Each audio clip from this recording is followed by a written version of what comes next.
ನಮಸ್ಕಾರ. ಇವತ್ತಿನ ನಮ್ಮ ಚರ್ಚೆಗೆ ಸ್ವಾಗತ. ನಾವಿವತ್ತು ಅಮೆರಿಕಾದ ಸೇನಾ ಇತಿಹಾಸದಲ್ಲಿನ ಒಂದು ಅತ್ಯಂತ ಹೇಗೆ ಹೇಳೋದು ರಹಸ್ಯ ಕಾರ್ಯಾಚರಣೆ ಬಗ್ಗೆ ಮಾತಾಡ್ತಾ ಇದ್ದೀವಿ.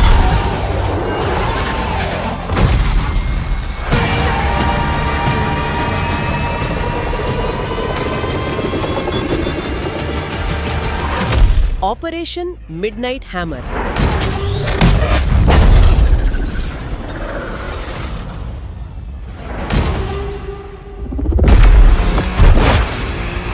ಹೌದು, ಇದು ಇರಾನ್ನ ಭೂಗತ ಪರಮಾಣು ಸ್ಥಾವರಗಳ ಮೇಲೆ ನಡೆದ ಒಂದು ಬಹಳ ದಿಟ್ಟ ದಾಳಿ ಅಂತಾನೆ ಹೇಳಬಹುದು. ಈ ಕಾರ್ಯಾಚರಣೆ ಬಗ್ಗೆ ನಮಗ್ ಸಿಕ್ಕಿರೋದು 2 ಲೇಖನಗಳು. ಇವುಗಳಲ್ಲಿ ಸಾಕಷ್ಟು ವಿವರಗಳಿವೆ. ಹೇಗೆ ನಡೀತು, ಏನು ತಂತ್ರಜ್ಞಾನ ಬಳಸಿದ್ರು, B2 ಸ್ಟೆಲ್ತ್ ಬಾಂಬರ್ ಬಗ್ಗೆ ಎಲ್ಲ ಮಾಹಿತಿ ಇದೆ. ನಮ್ಮ ಇವತ್ತಿನ ಗುರಿ ಏನು ಅಂದ್ರೆ, ಇಷ್ಟು ಕಾಂಪ್ಲೆಕ್ಸ್ ಆದ, ಇಷ್ಟು ಸೀಕ್ರೆಟ್ ಆದ ಆಪರೇಷನ್ನ ಹೇಗೆ ಮಾಡಿದ್ರು, ಅದರ ಹಿಂದಿನ ತಂತ್ರಜ್ಞಾನದ ಶಕ್ತಿ ಏನು, ಇದನ್ನೆಲ್ಲ ಸ್ವಲ್ಪ ವಿವರವಾಗಿ ನೋಡೋಣ. ಖಂಡಿತ. ಸರಿ, ಮೊದಲು ಆಪರೇಷನ್ನ ಒಂದು ಸ್ಥೂಲ ಚಿತ್ರಣ ಕೊಡೋದಾದ್ರೆ, ಅಮೆರಿಕಾದ ಮಿಸೂರಿಯಿಂದ 7 B2 ಬಾಂಬರ್ಗಳು ಹೊರಟವು. ಹೌದು, 7. ಸುಮಾರು 37 ಗಂಟೆಗಳ ಕಾಲ ನಾನ್ ಸ್ಟಾಪ್ ಹಾರಾಟ. 37 ಗಂಟೆಗಳು. ಹೌದು. ಇರಾನ್ನ ಫೋರ್ಡೋ, ನಥಾಂಜ್ ಮತ್ತು ಇಸ್ಫಹಾನ್ ಈ ಭೂಗತ ಸ್ಥಾವರಗಳ ಮೇಲೆ ದಾಳಿ ಮಾಡಿದ್ರು. 3 ಜಾಗಗಳು ಬಹಳ ಮುಖ್ಯ. ಇದರ ದೊಡ್ಡ ವಿಷಯ ಅಂದ್ರೆ ಇದರ ರಹಸ್ಯ ಕಾಪಾಡಿದ್ದು. ಆಮೇಲೆ ಇದರಲ್ಲಿ ಬರೀ B2 ಅಷ್ಟೇ ಅಲ್ಲ, ಒಟ್ಟು 125ಕ್ಕೂ ಹೆಚ್ಚು ಬೇರೆ ಬೇರೆ ವಿಮಾನಗಳು ಭಾಗಿಯಾಗಿದ್ದು ಅಂತ. ಹೌದು, ಅದೇ ಆಶ್ಚರ್ಯ. ಆ ತಾಣಗಳು ಫೋರ್ಡೋ, ನಥಾಂಜ್, ಇಸ್ಫಹಾನ್ ಇವು ಇರಾನ್ನ ಪರಮಾಣು ಕಾರ್ಯಕ್ರಮದ ಕೇಂದ್ರ ಬಿಂದುಗಳು. ಮುಖ್ಯವಾಗಿ ಯುರೇನಿಯಂ ಸಂಸ್ಕರಣೆ, ಸಂವರ್ಧನೆ ಎಲ್ಲ ಅಲ್ಲಿ ನಡೀತಿತ್ತು. ಇರಾನ್ ಅಣುಬಾಂಬ್ ಮಾಡೋದನ್ನ ತಡ ಮಾಡೋದು ಅಥವಾ ಪೂರ್ತಿ ನಿಲ್ಲಿಸೋದು ಇದರ ಮುಖ್ಯ ಉದ್ದೇಶ ಆಗಿತ್ತು. ಸರಿ.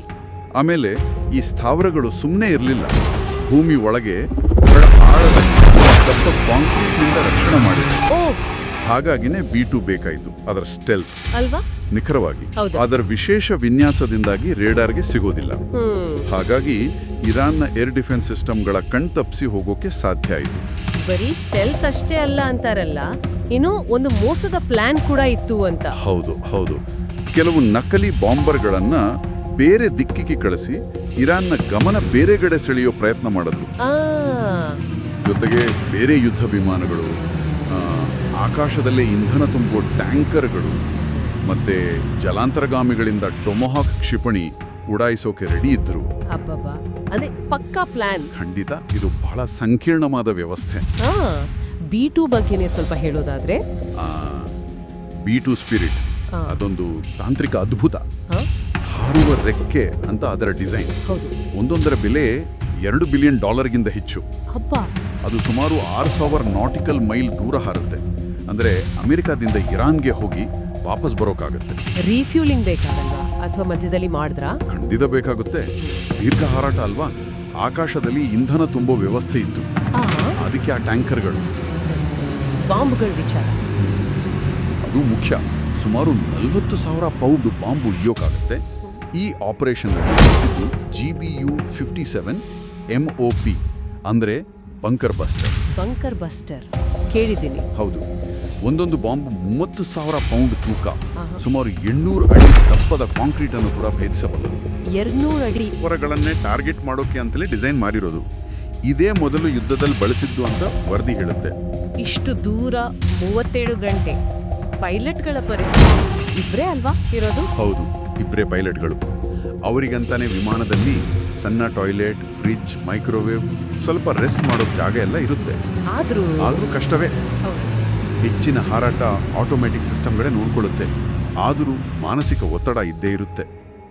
ಈ ಆಪರೇಷನ್ ಆದ್ಮೇಲೆ ಅಮೆರಿಕದ ಅಧಿಕಾರಿಗಳು, ಅಂದ್ರೆ ಆಗಿನ ರಕ್ಷಣಾ ಕಾರ್ಯದರ್ಶಿ, ಜನರಲ್, ಅಧ್ಯಕ್ಷ ಟ್ರಂಪ್ ಎಲ್ಲ ಅವರೆಲ್ಲ ಇದೊಂದು ದೊಡ್ಡ ಯಶಸ್ಸು ಅಂದ್ರು. ಹೌದು, ಇರಾನಿನ ಅಣು ಕಾರ್ಯಕ್ರಮಕ್ಕೆ ದೊಡ್ಡ ಹೊಡೆತ ಬಿದ್ದಿದೆ, ಫೋರ್ಡೋ ಸ್ಥಾವರ ಬಹುತೇಕ ನಾಶವಾಗಿದೆ ಅಂತೆಲ್ಲ ಹೇಳಿದ್ರು. ಆದರೆ ಇರಾನ್ ಅದನ್ನ ಒಪ್ಕೊಳ್ಳಿಲ್ಲ. ಹಾನಿಯಾಗಿದೆ, ಆದ್ರೆ ನೀವು ಹೇಳೋಷ್ಟು ದೊಡ್ಡದಲ್ಲ ಅಂದ್ರು. ಪ್ರತಿಕಾರ ತೀರ್ಸ್ಕೋತೀವಿ ಅಂತಾನೂ ಹೇಳಿದ್ರು. ಹೌದು, ಆ ಕಡೆಯಿಂದ ನಿರಾಕರಣೆ ಬಂತು. ನಿಜವಾದ ಹಾನಿ ಎಷ್ಟಾಗಿತ್ತು ಅಂತ ಸ್ವತಂತ್ರವಾಗಿ ಪರೀಕ್ಷೆ ಮಾಡೋಕ್ಕಾಗಲಿಲ್ಲ, ಯಾಕಂದ್ರೆ ಅಷ್ಟು ರಹಸ್ಯ ಕಾರ್ಯಾಚರಣೆ. ಇರಾನ್ ಅಣುವಸ್ತ್ರ ಹೊಂದಬಾರದು ಅನ್ನೋದು ಅಮೆರಿಕದ ಬಹಳ ಹಳೆಯ ಪಾಲಿಸಿ. ಟ್ರಂಪ್ ಆಡಳಿತದಲ್ಲಿ ಅದು ಇನ್ನೂ ಬಿಗಿಯಾಗಿತ್ತು. ಹೌದು. ಈ ಆಪರೇಷನ್ ಹಲವು ಕಾರಣಕ್ಕೆ ಒಂದು ರೀತಿ ದಾಖಲೆನೇ ಸರಿ. 2001ರ ಅಫ್ಘಾನ್ ಯುದ್ಧದ ನಂತರದ ಅತಿ ದೂರದ B2 ಕಾರ್ಯಾಚರಣೆ. ಮತ್ತೆ ಇಷ್ಟು ದೊಡ್ಡ ಸಂಖ್ಯೆ ಅಂದ್ರೆ 7 B2 ಒಂದೇ ಸಲ ದಾಳಿ ಮಾಡಿದ್ದು ಕೂಡ ಅದೇ ಮೊದಲು. ಇದು ಅಮೆರಿಕಾದ ಶಕ್ತಿ ಪ್ರದರ್ಶನ ಕೂಡ ಹೌದು. ಹಾಗಾದ್ರೆ ಒಟ್ಟಿನಲ್ಲಿ ಹೇಳೋದಾದ್ರೆ ಇದು ಅತ್ಯಾಧುನಿಕ ತಂತ್ರಜ್ಞಾನ, ಆ B2, ಆ ಬಂಕರ್ ಬಸ್ಟರ್ ಬಾಂಬುಗಳು, ಇವುಗಳ ಜೊತೆಗೆ ನಿಖರವಾದ ಯೋಜನೆ, ಗುಪ್ತಚರ ಮಾಹಿತಿ ಎಲ್ಲವನ್ನೂ ಸೇರಿಸಿ ಮಾಡಿದ ಒಂದು ಅತಿ ಸಂಕೀರ್ಣ, ಅತಿ ರಹಸ್ಯವಾದ ದೂರಗಾಮಿ ವೈಮಾನಿಕ ದಾಳಿ. ಹೌದು, ಎಲ್ಲವೂ ಒಟ್ಟಿಗೆ ಸೇರಿದಾಗ ಮಾತ್ರ ಇಂಥ ಕಾರ್ಯಾಚರಣೆ ಸಾಧ್ಯ. ಸರಿ, ಈ ಚರ್ಚೆಯ ಕೊನೆಯಲ್ಲಿ ಒಂದು ಯೋಚನೆ ಮೂಡುತ್ತೆ. ಹ್ಮ್ ಇಷ್ಟು ಕಷ್ಟದ, ಇಷ್ಟು ರಹಸ್ಯವಾದ ಕಾರ್ಯಾಚರಣೆಯನ್ನ ಇವರು ಯಶಸ್ವಿಯಾಗಿ ಮಾಡಿದ್ರು ಅಂದ್ರೆ ಭವಿಷ್ಯದ ಯುದ್ಧ ತಂತ್ರಗಳ ಮೇಲೆ, ಅಂತಾರಾಷ್ಟ್ರೀಯ ಸಂಬಂಧಗಳ ಮೇಲೆ ಇದರ ಪರಿಣಾಮ ಏನಾಗಬಹುದು? ದೂರದಿಂದಲೇ ದಾಳಿ ಮಾಡೋ ಸಾಮರ್ಥ್ಯ ಇವೆಲ್ಲ ಮುಂದಿನ ದಿನಗಳಲ್ಲಿ ಯುದ್ಧದ ಸ್ವರೂಪವನ್ನೇ ಬದಲಾಯಿಸುತ್ತಾ ಅಂತಾರಾಷ್ಟ್ರೀಯ ಭದ್ರತೆಯ ಲೆಕ್ಕಾಚಾರಗಳನ್ನು ಹೇಗೆ ಪ್ರಭಾವಿಸುತ್ತೆ, ಇದನ್ನು ನಾವು ಕಾದು ನೋಡಬೇಕು.